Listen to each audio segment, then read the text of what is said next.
Thanks for tuning in, and welcome to the Good Earth's weekly radio show, Another Day of Living, where the conversations are all about eating well, living well, and feeling good. And now, here's your host, Alex Litwack.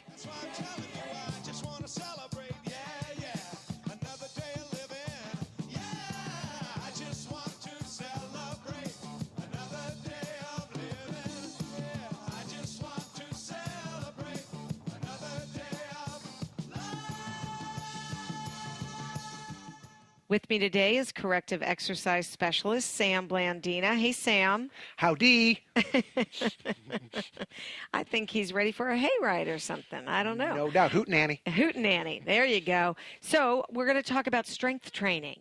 Yeah, which we talk about often, but there are so many different ways to strength train. You mean I don't just have to lift weights? There's a lot of different ways you can do it. There's station training. There's circuit training. There is extended circuit training. There's periodized training. There's pyramids up and down, ascending, descending pyramids. There's about 50 or 60 different ways that you could think in terms of strength training. Okay? So depending on what your goals are is how you want to focus on your training. Say you're wanting to be a power lifter and somebody lifts really, really heavy loads. Well, you're going to have to build yourself up to be able to lift really, really heavy. It's going to take some time to be able to build up to that. And there's a very specific way you would want to train for that. Now, most of the people that come to me are looking for more general health and fitness. Unless they're looking for something very specific, I use a lot of circuit training with them. I'll pick like 2 exercises or maybe 3, or sometimes maybe even 10, okay, which is a little different type of workout. And we do a circuit. We'll say, like we're going to do a squat, and we're going to do this ball exercise, then we're going to do that, and then we're going to repeat it 5 times. That's considered a circuit. It could be a short, a 2-exercise circuit. It could be a 5-exercise circuit. It could be a 10-exercise circuit that you repeat 3 or 4 times. So this is an example of the types of training you could do. Station training is something like, I'm going to go over here to the squat rack, and I'm going to do a set of squats, and I'm going to rest. Then I'm going to do it again. I'm going to rest, and I'm going to do it again. I'm going to rest, and I'll do it again till I've done 5 sets. That's considered station training. You just stay with the same exercise till you're done with it. And everybody should be strength training because we do lose muscle mass. Very much so as we age is really important. And cardio, someone that's done a lot of cardio, and at my age, I'm 60 years old now, it's not that great for me. I've done too much of it, and I'm not saying don't do cardio, but to me, I like the fact that strength training is far better for me at my age because of the fact that it helps me to keep my muscle mass on, which you need to maintain strength and stability and to protect yourself. Well, Sam, you are the youngest looking 60-year-old and in the best shape of anybody I think I've ever seen. Well, thank you for saying that, Alex. I'm sure there's others out there that are far superior to me. That's okay. I ain't mad at nobody because that's the way of the world. But one of my biggest heartfelt things is that we're trying to give people really truthful information. So just to go back and the information that I have accrued has come from some of the best that have worked so hard and studied so hard to try to bring biological, kinesthetic, truthful information to fitness and health. Which makes a difference. Huge difference. If somebody just says this is good for you and has nothing to back it up, that's not very helpful. I really encourage people to, when you hear something, validate it yourself. I had somebody come to me, a young man that's interested in working with me, and I told him about all this approach that I have. And I said, you don't tell me if you want to work with me. You go home and you do some research on your own. You validate the stuff I told you. You find if it's valid for you. If it is, come back. He did. That's good. Make sure that you're not just going with the trends because we're so, today in this world, particularly with exercise, it's so fad-driven. Chill out, man. Make sure it's what's right for you. It's not just something that's appealing to you emotionally. What do you really need is a good question to ask yourself. Just give you an idea that there's many, up to 50 or 60 different ways to strength train. I'm hoping everybody gets stronger every day. Thank you.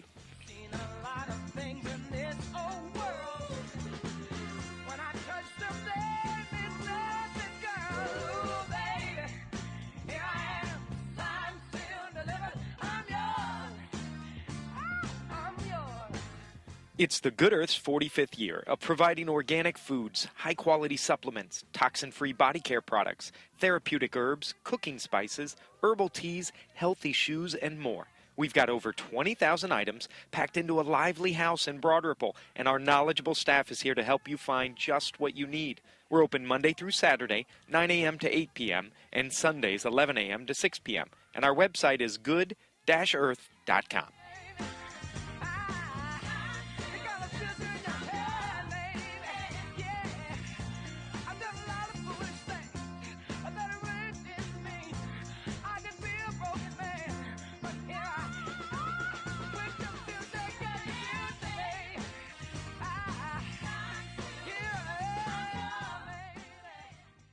It's a beautiful day, and I am out on the Good Earth porch with Derek Weaver. He's the big cheese in the Good Earth's Herb Room, and we are talking mushrooms. Yes. Yes, not the psychedelic kind of mushrooms. No. We're talking the medicinal kind of mushrooms. Absolutely. All right, favorite one, Derek? Well, it's definitely hard to pick just one mushroom. One that I use a lot personally is the lion's mane mushroom. I'm not really looking to talk a lot about that one today, but it is one of my favorites just because it helps with neurological support, nerve support, things like that. So I'm always taking extra lion's mane to improve memory and focus, attention span, things like that. But today I'm mostly trying to talk about things that I think a lot of busybodies would want this summer, and that's your Cordyceps, reishi, and we'll cover some chaga too, and tie that back into how some of these mushrooms can help the environment. What do you mean by busybody? You know, your athletes, your people who, work a long day, then go out and jog or go to the gym, people who are living a high-stress life and need just a little bit of extra boost just to get them through their days. And, we have longer days in the summer, so sometimes you feel like you need to fill that day out a little bit more. And so some of these mushrooms will help with that a little bit. Fantastic. We're starting with Cordyceps? Yep, so Cordyceps is one of the most unique mushrooms and how it's naturally grown in the wild. A lot of times it's a spore that will take over an insect's mind. It'll actually get into the insect's brain and will start colonizing in there and take it to, say, a ideal location and then take over the body, and it will start its fruiting body process there. So it's very interesting. A lot of people I've heard are even scared of it because they don't want to take over their brain, which is completely ridiculous, and it is not going to happen whatsoever to humans. Resistance is futile. We're not talking about the Borg, are we? Right. Oh, my right. God. Wait, this is fascinating that it takes over an insect's brain. Absolutely. I have never heard of anything else like that. And so actually, if you have an infestation of a bunch of, say termites or ants or something like that, you could potentially try to grow some cordyceps around your house, and any infected, say, ant, the queen will send 2 soldier ants along with that ant and drive it off into the middle of nowhere.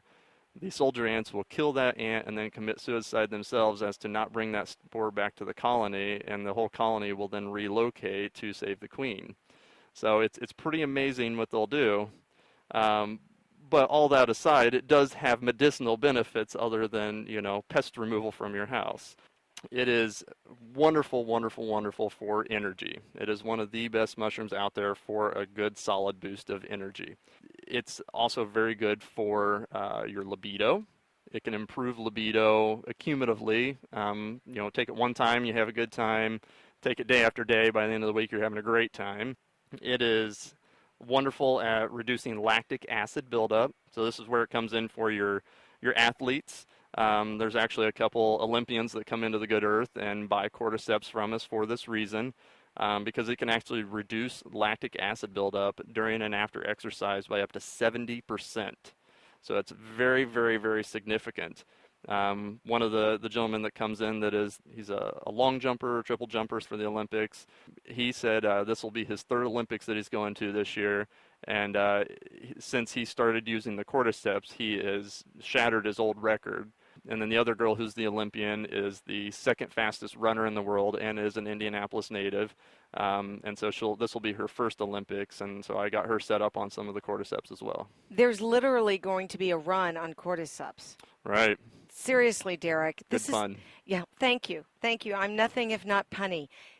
Tell me what cordyceps looks like And what form are people taking it in? In the wild, like I said, they call it the caterpillar mushroom because it kind of is notorious for taking over caterpillar. Or in Asian countries, they will actually grow it on caterpillars, and so some of these mushrooms will be, $500 a pound kind of thing. They get really, really, really, really expensive. However, all of our mushrooms that we sell at the store, none of them, we're not hurting any insects. They're all vegan appropriate. We pull from a source called Host Defense, and they grow all their mushrooms on organic brown rice. And they come in two varieties, capsules or a liquid extract. I typically suggest people go with the liquid extract for a variety of reasons. For one, it's cheaper. Almost in every mushroom that they carry, it is anywhere from $5 to $12 cheaper to get the liquid extract. It's faster acting, and it's a triple extraction process. So you're getting a hot water extraction, cold water extraction, and a ethanol extraction. So you get all the different constituents of that mushroom. And it's not just the whole fruiting body. They are harvesting a lot of their mushrooms at the primordia formation stage. And what that means is that's your sprouting mushroom phase. So that's the sprouting fruiting body. So like a lot of people eat radish sprouts instead of eating a radish because it's higher concentrations of the nutrients. The primordia formation has higher constituents of that mushroom. Everything is at its peak at that moment, so they harvest it then to get the most nutritious mushrooms. The brands we carry, like Host Defense, are very, very potent, and we really strive to carry, the highest quality products we can here at the store. Is there anything else about Cordyceps we should know?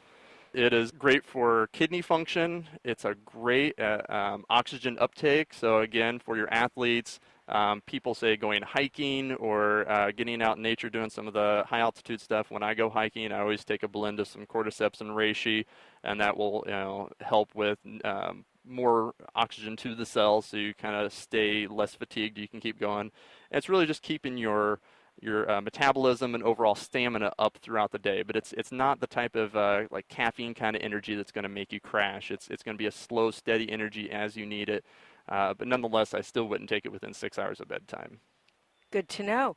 So that leads me to our next one, reishi. Yeah, reishi is, the mushroom of immortality, so they've called it. It is one of the most studied mushrooms in history. It goes back thousands of years.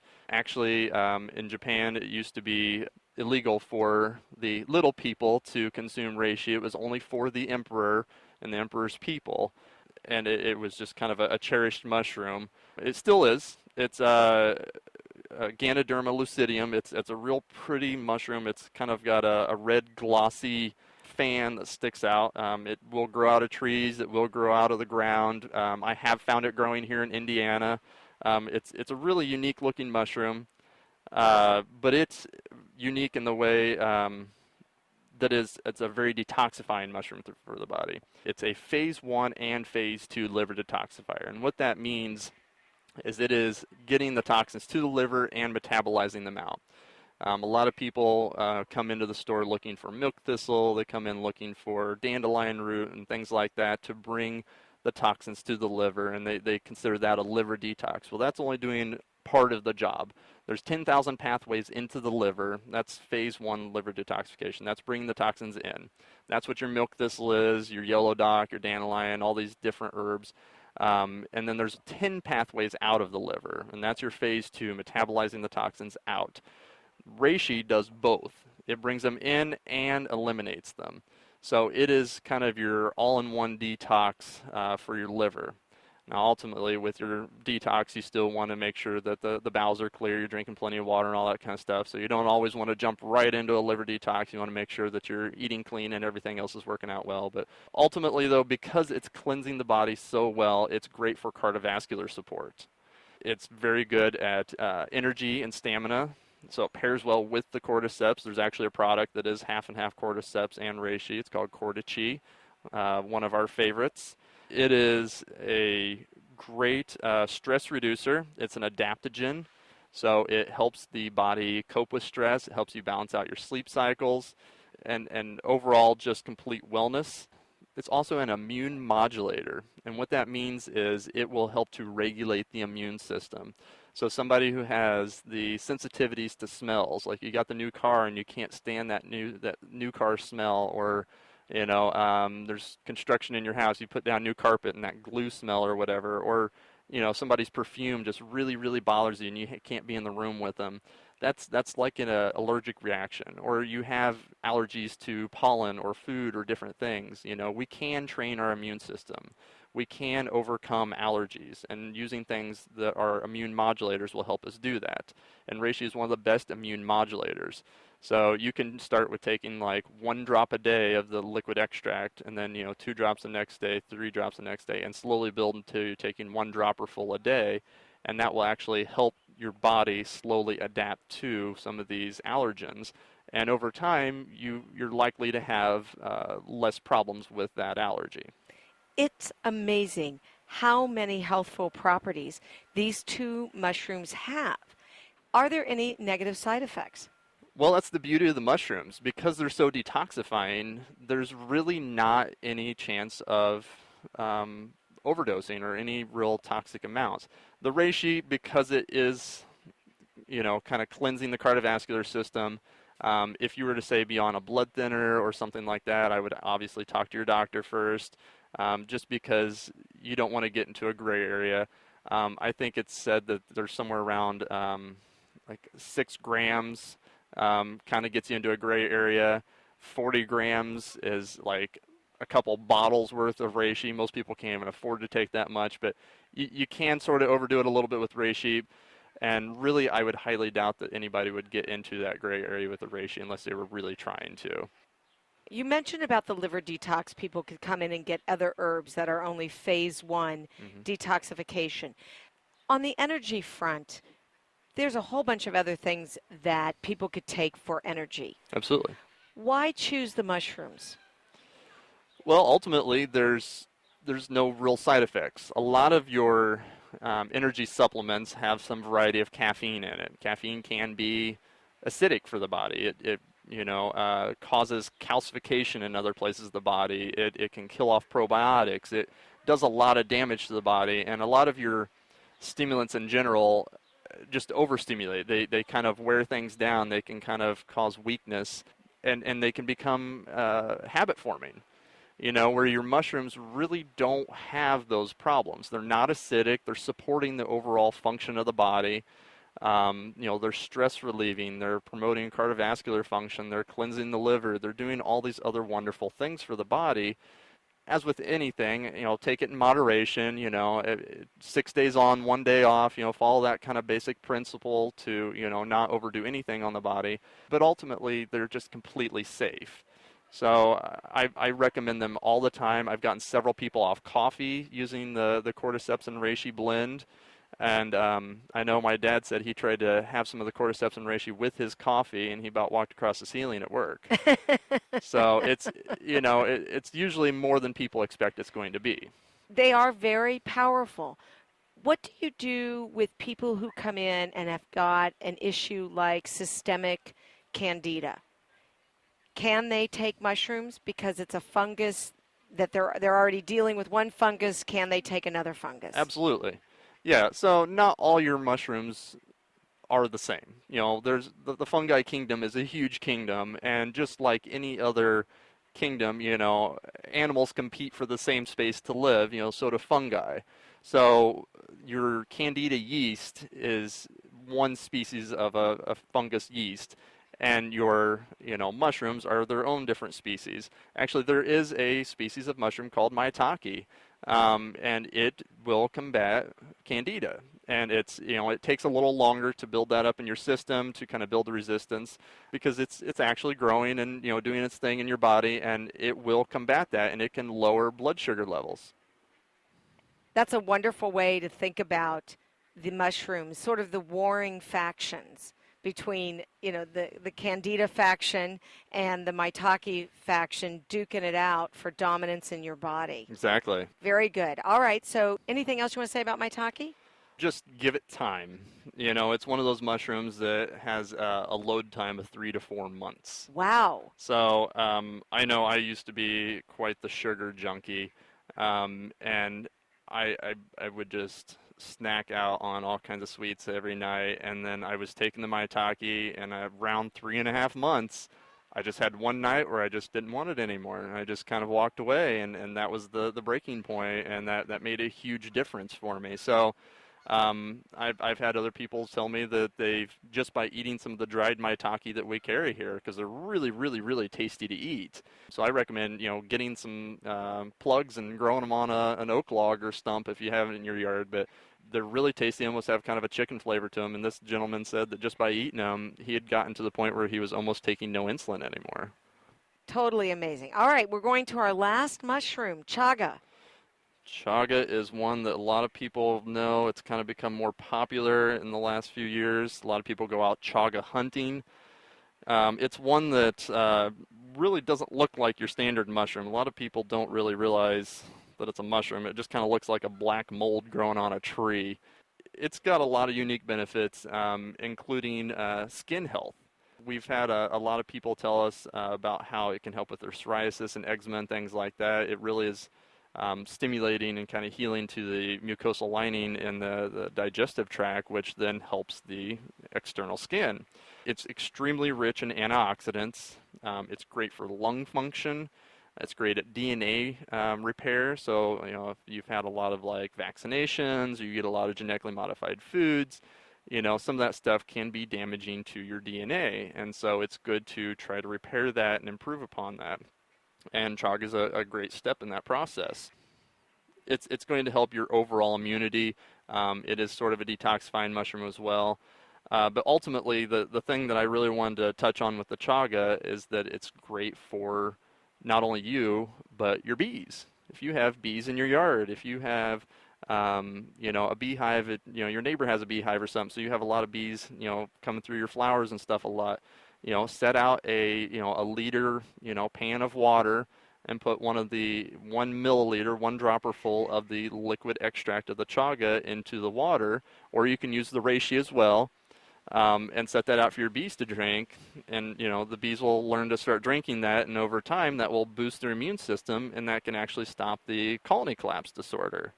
Totally cool. Yeah. Very, very cool. Feed the bees with something that they need so they become stronger. Exactly. Yeah, that's one of the big problems with a lot of the colony collapse disorders. We spray so many things on our yard, and we, have all these monocultures of just corn or just one type of grass in the yard. We don't have the whole wildflower thing going on anymore, so there's not really the diversity. And so a lot of the fungus naturally in the soil dies off. Well, if you get to digging around, you can find pictures of these bees will actually kick aside some mulch and stuff and actually lick the mycelium, which is the actual structure of the mushroom. It's kind of the neural network of the mushroom. A lot of people think the mushroom is just the fruiting body that pops up, but that's just like the flower. But they will actually lick the enzymes off of these mushrooms, and that helps to boost their immune system. Well, when there's no mushrooms around, they start getting weaker immune systems, and then things like mites come in and kill them off. Really, by re-mushrooming the planet, it's probably a better way to say that, but we can really start to boost the immunity of not just ourselves, but the entire ecosystem, including the bees. And really, the bees are still on a fast decline. It is a very serious problem. I've heard that potentially in as little as 5 years, we could be down to 30% of the food we see on the store shelves if we don't get serious about this. Yes, the statistics are daunting. If we don't have bees, 1 out of every, I think, 4 bites of food that you take is because a bee has pollinated it. Exactly. So we are in deep trouble. I feel like we need to have signs that say fungi are your friends. Yep. In every garden, we need to be doing what you say. Put out some water with some chaga and some reishi. Absolutely. Yeah, and there's all kinds of different mushrooms that can help boost the your garden in general. If you don't want to use chemicals in your garden, there's things like it's called the garden giant, or also known as the wine cap mushroom, and you can plant that in your garden. It's an edible mushroom, and it helps to build the immunity of your garden. So if one tomato plant gets some kind of fungus or disease or weird thing that's harming it, it will send that information down the mycelium network to the root structure of the next plant, and that plant will get the message and start boosting its immunity for that. And so it actually works as like a fertilizer as well, because it's breaking down all the leaves and the mulch and stuff in your garden into new fresh soil. And so it's doing all sorts of stuff. And then the side product of it is you get these big tasty mushrooms out of it. So there's all kinds of things you can do with mushrooms. They're, not just for medicine or, pretty fun things to look at. It's really amazing what they do for our planet. And, keep in mind that we really owe them a lot. We are 60% in common with them as far as DNA goes. We share more DNA with a mushroom than we do with your common herbs and plants. So really, they're more meant to be our food and our medicine. And we've overlooked this for so many years. 60%? Yeah. I had no idea that is how similar we are. Yep. So we're all just a bunch of fungus, Yeah. is what you're saying, Derek. I'd like to think I'm a fungi. Now look who's punny. Exactly. There we are. If you do want any more information on how you can give the bees a chance, there is a website you can visit. It's called beefriendlyinitiative.org. That's beefriendlyinitiative.org. And they'll give you instructions on things you can do in your garden, in your yard to help. Absolutely. Such great information. Thank you so much for sharing all your knowledge with us. Yes, thanks for having me.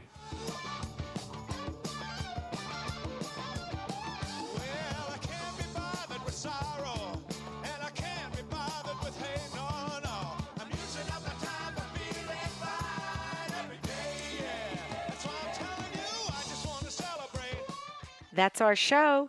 Derek Weaver will be teaching a class on Sunday, July the 31st on helping your troubled skin. If you'd like more information, you can go to good-earth.com. Next week, my guest is Carol Tharp-Perrin, talking about Ashtanga Yoga. I hope you'll join me. Thanks so much for tuning in. This is Alex Litwack. Have a great week.